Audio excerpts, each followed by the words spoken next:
Hapon na nga at hindi ka pa rin nagme-merienda? Pumunta ka nga lang sa school at masusolbang yung problema. Na sa halagang 50 pesos nga lang, ay marami ka nang mabibiling merienda. Andyan nga ang binatog, turon, fried twist potato, french fries, kwek-kwek, fried dumplings, Shanghai, corn dog at cake yam. Subukan natin.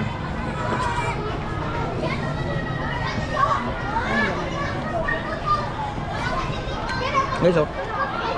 Tiny turon. Typical na turon na may lasang Eden cheese. Ayan guys, oh.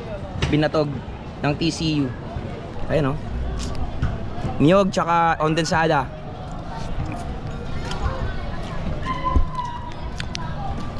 Ito yung OG merienda ng mga taga-probinsya. Sarap, panalo. So, meron tayo ditong potato twist with mayonnaise on top. Ayan, oh. Tignan natin.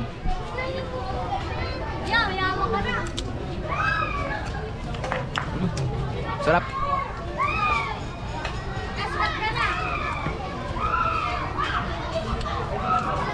Parang piatos.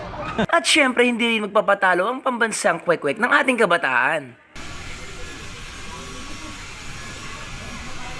Sabi ko na ito, sticker ko. Kwek-kwek.